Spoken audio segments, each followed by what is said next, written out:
Hello, Trà Vinh xin chào các bạn. Hôm nay thì mình sẽ làm bánh canh nha. Sợi bánh canh dai ngon tự nhiên từ bột gạo nha. Bánh này các bạn có thể dùng khuôn hoặc là mình dùng cái bọc ni lông hoặc là mình xắt tay cũng được luôn. Bánh rất là dai. Có những cái sợi nè, nó trong và nó dai, và đặc biệt nó khô ráo như là bánh canh người ta bán ở chợ vậy đó, không có bị nhão. Thì mời các bạn xem video để biết cách làm và vui lòng đăng ký kênh để nhận những video mới nhất nha. Đầu tiên thì mình chuẩn bị bột gạo nè. Mình dùng đây là 300g bột gạo. Các bạn dùng cái loại hạt vậy nè thì nó sẽ ngon hơn. 1 chén bột bắp hay là 150g bột bắp. Bột bắp sẽ giúp cho bánh canh nó không có bị nhão và nó có độ dai tự nhiên. Thêm 50g bột năng nữa, tăng thêm cái độ dai cho ngon cho bánh canh. 1 muỗng cà phê muối. Rồi bây giờ mình pha bột. Mình sẽ cho hết 300g bột gạo vô cái thau. Bột này thì các bạn sẽ lường nha, mỗi 1 muỗng vậy là 10g, mình dùng 5 muỗng cho 50g bột năng.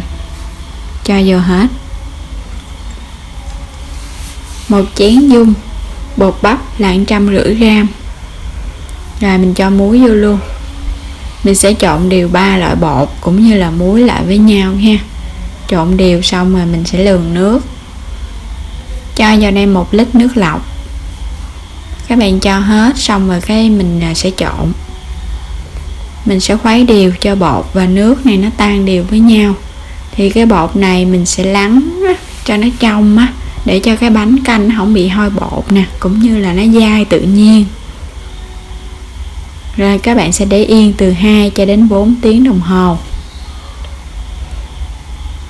Mình để được 3 tiếng đồng hồ thì bây giờ á, cái phần bột nó lắng xuống vậy nè. Các bạn sẽ chắc cái phần nước trong ở trên bỏ đi.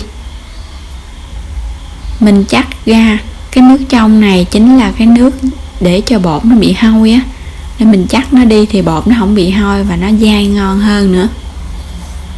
Mình chắc nhẹ nhàng ha. Mình lường sao đủ 300ml. Mình bỏ đi 300ml thì mình cho vào đây 1 muỗng canh dầu ăn. Có dầu ăn vô á, cái bột á một chút mà mình khuấy lấy trùng á, nó dễ, nó mịn, nó không có bị lợn cợn. Rồi cho vô cái chảo, các bạn sẽ lấy trùng bột. Mình dùng chảo chống dính nha, cho bột nó không có bị dính. Lấy trùng bột thì các bạn để lửa nhỏ và mình khuấy liên tục. Khuấy từ từ vậy nè, để cho bột nó không bị dính ở dưới đáy chảo. Các bạn nhớ khuấy liên tục, không thôi là nó sẽ bị dính dưới đáy chảo, nó ốc trâu. Mình khuấy sơ thì mình thấy bắt đầu nó hơi đặc rồi đó. Các bạn khuấy đến khi nào mà bột của mình nó thành một khối vậy nè, và mình nhìn thấy nó có hiện tượng là nửa chín nửa sống, như vậy gọi là lấy trùng bột. Rồi vậy là được rồi ha. Mình sẽ tắt bếp luôn. Các bạn đừng có để lâu quá nha, bột nó bị khô.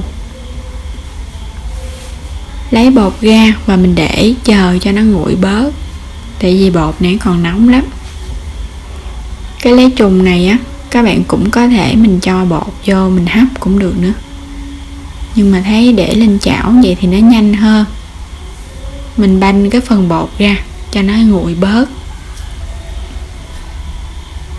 Khi mà bột á, nó nguội bớt nhưng mà mình sờ vào mình vẫn thấy nó còn nóng tay, nó ấm ấm á, thì các bạn sẽ nhồi. Khi mà bột nó còn ấm tay vậy nè, mình nhồi nó dễ mịn lắm. Nếu mà để cho nó nguội hoàn toàn á, thì bột nó sẽ bị cứng và mình khó nhồi. Mình nhồi sơ thôi là bắt đầu bột nó sẽ có hiện tượng mịn này nè. Các bạn lấy trùng cho kỹ thì bột nó sẽ mịn, nó không có bị ốc trâu.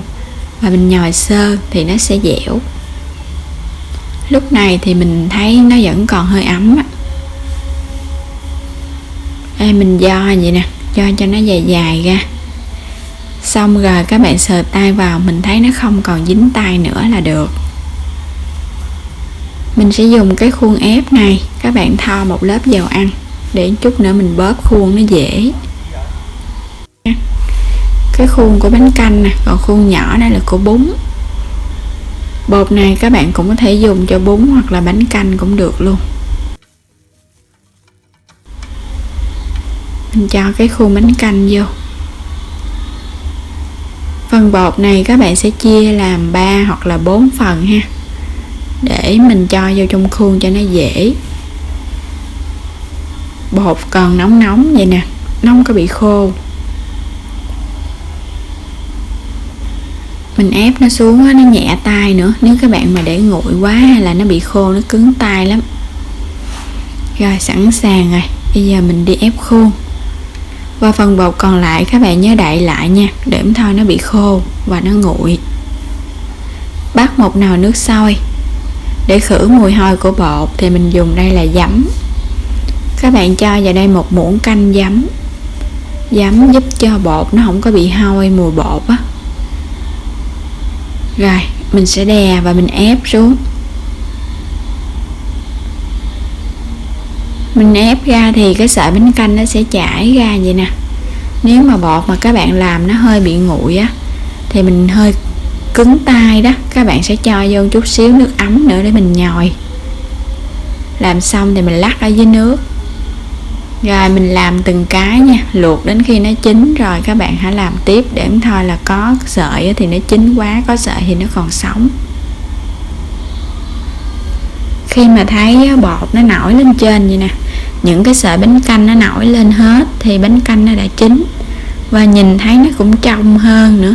Mình vớt nó lên, cho vô trong cái thau nước,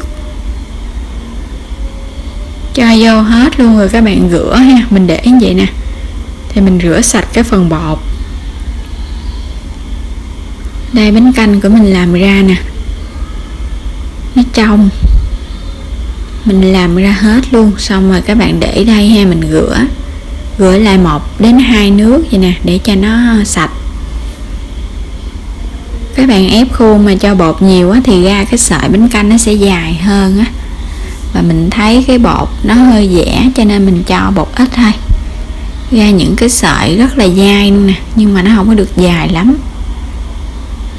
Làm cách này á, bánh canh á các bạn nấu nó không có bị mềm, và khi mà mình để nó khô ráo quá nó không có bị nhão nữa, y như là bánh canh người ta bán ở chợ luôn á. Rồi mình cho nó qua gỗ vậy nè, các bạn sẽ để đây cho nó ráo nước khoảng vài tiếng nha, hoặc là mình làm hôm nay cái qua ngày hôm sau mình ăn. Bánh canh này có thể nấu với xương súp, hoặc là các bạn làm bánh canh tôm, bánh canh ngọt, món nào cũng ngon hết. Với công thức này á, cái sợi bánh canh nó ra rất là ngon, nó thơm giống như là cái mùi bánh canh mà các bạn xay gạo vậy đó, nó dai. Và đến đây thì mình xin kết thúc video nha. Cảm ơn các bạn đã theo dõi, ủng hộ hết. Cảm ơn các bạn đã theo dõi hết video này. Vui lòng đăng ký kênh ủng hộ mình, like và chia sẻ những video của mình nữa nha. Xin chào, hẹn gặp lại trong những video tiếp theo.